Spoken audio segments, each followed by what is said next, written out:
Okay, so ang last topic natin is about becoming information users or SSCC. Alam niyo ba kung ano yung SSCC? Jeff, alam mo kung ano yung SSCC? Opo.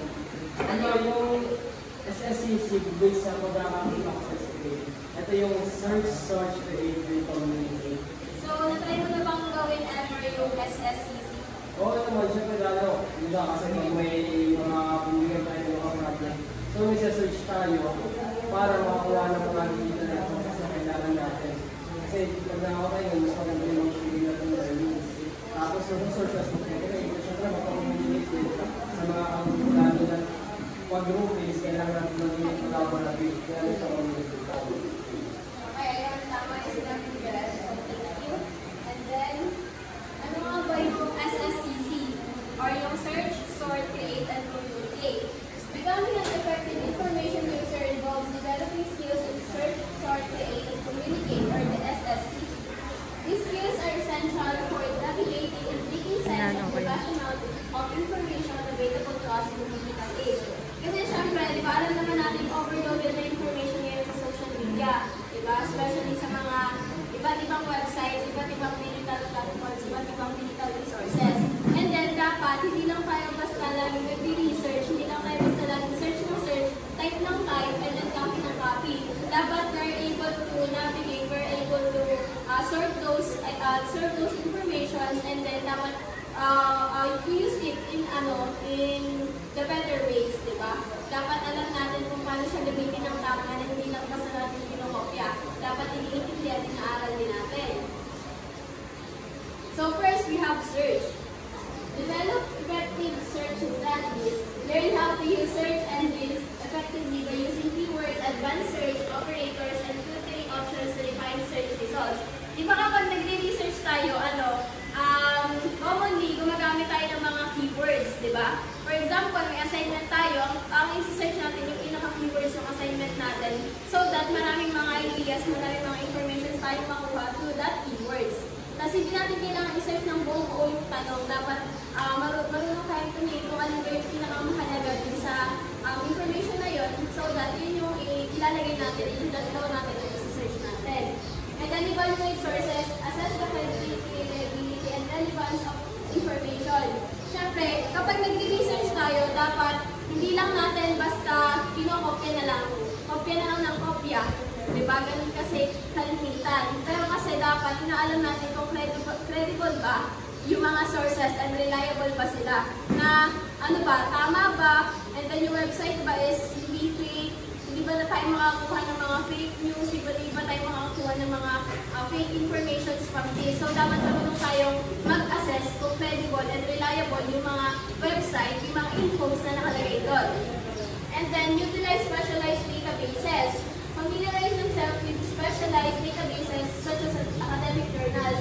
So yan, kapag diba, commonly kapag mag-research tayo, dapat yung mga hinahanap natin na website, yung mga pinupuntahan natin website is yung alam natin na ano talaga, makakapagbigay sa atin ng tamang mga infos. And then yung alam natin na talagang doon tayo pupunta kapag kakailangan natin ng, kunyari, humanap ng mga RRLs like yung mga Google Scholar, ResearchGate, diba, alam naman natin na mga credible na mga resources yun. Alam natin na doon agad tayo pupunta kapag kailangan natin ng mga tamang infos. Ayun. And then, sunod natin sa search sort. Analyze and organize information. Ayan, diba kapag nakapag-search na tayo, hindi lang natin basta isi-search ng madami yung mga informations at saka itatambak na lang. Dapat isa-sort natin sila. Marunong tayo mag-organize lahat ng information na nakuha natin, lahat ng ideas na yun is isa-sort natin sila, di ba? Para alam natin kung saan natin, for example, hanapin kung saan ko nilagay yung file ko na to, dapat nakasort sila. Kumbaga maayos silang inilalagay na hindi na lang, sige, lagay na lang. Dapat alam natin para mag-guess din natin mahanap if ever na kailangan natin.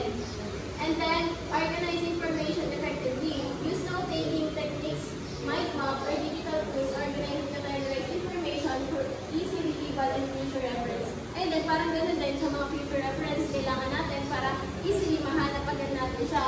And also, dun sa organize information effectively din, pwede rin tayong gumamit ng mga mind maps, like, pwede rin tayong gumamit ng bulletin boards, so that kapag tayo, makapagawa tayo ng mapag-connect natin na topic or na research natin ng informations. Apply critical thinking. Evaluate different perspectives, consider biases or limitations of information sources, and make informed judgments based on evidences. Dito naman sa part na to is, dapat kapag humahanap tayo ng mga informations, dapat hindi lang tayo focus sa isa lang. Na dito lang ako naniniwala, dito lang ako magre-research. No, dapat marunong ka na tumingin din sa iba, na hindi ka lang basta nakatuon dito kasi malay mo, mali naman pala yung sinasabi dito. Eh di paano na lang, eh di mamamali ka. So dapat, tumitingin ka rin sa iba, naghahanap ka rin ng iba-iba pang informations para makita mo kung pare-parehas ba sila or parang iba-iba sila. So that, alam mo kung paano mo sila isusort rightfully, and then masusort mo sila na kung saan magiging tama rin yung nakuha mo informations. Ayun, huwag ka lang magre-rely sa isa, dapat marunong kang tumingin dun sa iba para makita mo kung tama nga ba talaga yung information na nakukuha mo sa kanila. And then we have 8. Synthesize information, combine information from different sources to generate new insight or ideas. Identify patterns, connections, or gaps in existing knowledge. Ito naman sa create. So pag-synthesize natin ng information, ayun, hindi lang tayo basta kopya. Dapat yung mga nakuha natin informations, ideas is itatry natin i-synthesize or gagawa tayo, will create something new from it. Gagawin lang natin sila as reference para makagawa tayo ng mga bago. For example, sa research, di ba? Tumitingin tayo sa ibang research, pero hindi natin kinokopya, gumagawa tayo ng sarili natin. Kumuha lang tayo ng reference from them, pero yung reference na yun, magsiserve siya as our dito, yung parang magiging tinginan lang natin na, tama ba yung ginagawa ko, pero hindi natin siya makopyahin lahat-lahat. And then we have create original content. Ayun din, dito sa create original content, ayun nga, yung mga researches, syempre, to avoid plagiarism dun sa available sources, dapat hindi natin siya ikokopya ng buo, dapat ipaparaphrase man lang natin siya or di kaya bibigyan natin siya ng sarili nating paliwanag tungkol dun sa nabasa natin. Because hindi natin siya pwedeng kopyahin na lang ng lahat-lahat, hindi man lang natin pinaghirapan, di ba? At hindi tayo matututo kung hindi natin siya gagawa on our own, gagawin on our own. And then we have communicate. Effective writing and presentation skills. Develop skills in communicating ideas clearly, concisely, and persuasively in written documents or oral presentations. And ito naman, for example, through presentations like this, nagre-report sa inyo. Yan yung tinatawag natin communicate. Kapag nakapag-research na ako ng mga informations or ideas na kailangan ko, kaya ko siyang i-communicate sa inyo. Kaya ko siyang sabihin sa inyo, kaya ko siyang i-explain sa inyo. Na kumbaga meron na akong informations na alam, meron na akong ideas na alam about dito sa topic na to, so kaya ko na siyang i-communicate. Ayun yung tinatawag nating effective writing and presentation skills. Pwede rin through writing, kanya susunod tayo, ganun. And then, adapt communication style. Tailor your communication approach to different audiences and purposes, ensuring that the information is conveyed in a way that is understandable and meaningful. Dito naman sa adapt communication style, make sure na kapag yung pagpapaliwanag mo, through oral man yan or written, is maiintindihan ng maayos. And then, gagamit ka ng mga language or words na alam mo na hindi magkakos ng confusion sa magbabasa man or sa makikinig sa'yo. Dapat maganda yung communication style mo and naka-ayon din siya kung sino yung magbabasa or makikinig sa'yo. And then, engage in constructive discussions. Dito naman, pwede kang mag-engage na, for example, seminars or sa mga meetings or anything na pwede kang sumama para mas ma-enhance pa yung communication skills mo kung saan mahasa yung, yung ideas mo, mahasa yung kaisipan mo, mahasa yung pagiging information literate mo, and then ayun, makakapag-communicate ka pa sa iba, mahasa pa yung communication style. Ayan, so to become proficient in SSC, it's important to regularly practice the skills and stay updated in evolving digital tools and technologies. So, syempre importante yung SSC kasi pumapatungkol siya sa digital technologies. Yung search, sort, create, and communicate. Kaya dapat we are able to practice it every day, especially sa mga nire-research natin information sa mga ginagawa natin sa subject natin, di ba? So, commonly kasi lagi tayo nagre-research. So, dapat alam tayong gamitin yung SSCC sa araw-araw. Ayun. And then, after that, Dako na tayo sa 4 processes models for information use. First, we have the knowledge management cycle. We have the SECI model. We have the collaborative problem-solving model and the community of inquiry framework. First, we have the knowledge management cycle. It involves in 4 stages. We have knowledge creation, knowledge capture, knowledge sharing, and knowledge application. So, yung knowledge management cycle, as you can see, nakafocus siya sa knowledge. Knowledge kung saan kailangan mong gawin ito mismo. Kumbaga, magre-research ka, tapos ikaw din mismo yung gagawa. Yung mga na-research mo, gagawa ka ng something from what from research. And then, knowledge capture, yung mga parang isi-search mo din sila, aayusin mo yung mga nakita mo yun, hindi lang basta nakatime ka, gagawa ka ng mga pattern, lalagyan mo sila ng from the sort, and then organization din ng mga nakita mo information, and then knowledge sharing. Syempre, pagka natutunan mo na, napag-aralan mo na, kaya mo na siyang i-share sa iba, kaya mo na i-share sa iba, so that pag may nagtanong sa'yo, for example, si Jen, nagtanong sa'yo, kung alam mo po yung about dito, kaya mo siyang sabihin sa kanya kasi napag-aralan mo siya ng maayos. Diba? Okay? And then we have knowledge application.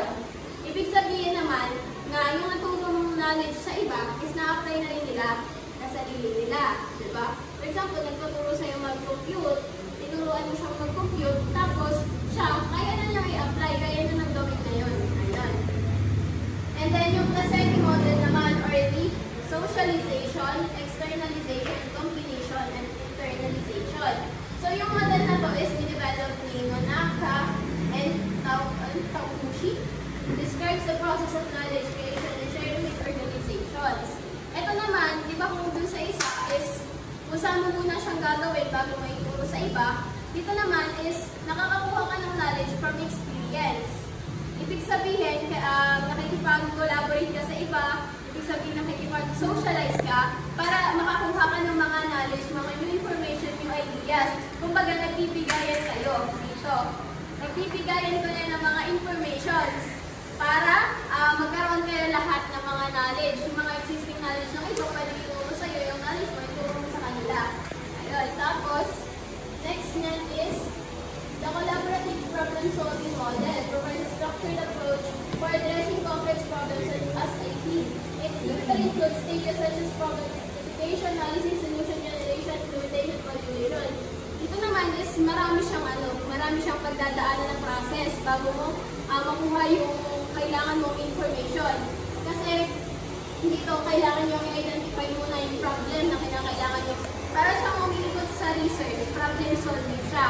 Kailangan nyo ng mahanap yung problems, and then kailangan nyo ng analysis, ng solution, ng implementation at evaluation. So, mahabang process siya. Hindi lang team effort. Lahat kayo kikilos. Ayan. And then, yung community of inquiry naman, na framework developed by Garrison and Anderson and Arthur, focuses on collaborative learning in online settings. It highlights 3 essential elements: cognitive presence, social presence, and teaching presence. So, first is we have the cognitive presence. So, una-una pala, tumatakbo yung community of inquiry sa online. Siya lang yung nilisa na sa online tumatakbo or sa online siya ginaganak. So, nasa online setting siya. So, dito is merong cognitive presence about thinking, about one time mag-visit, yung gano'n. And then, social presence, dapat ma-feel mo na included ka. Dapat ma-feel mo na yung presence mo is welcome sa iba na nandun. And then, you have the teaching presence. Dapat meron kayo parang nag-a-active, kaya mo magbigay sa kanila ng mga kaalaman mo, and then kaya mo rin tumanggap from them. So, ayun lang po. Thank you.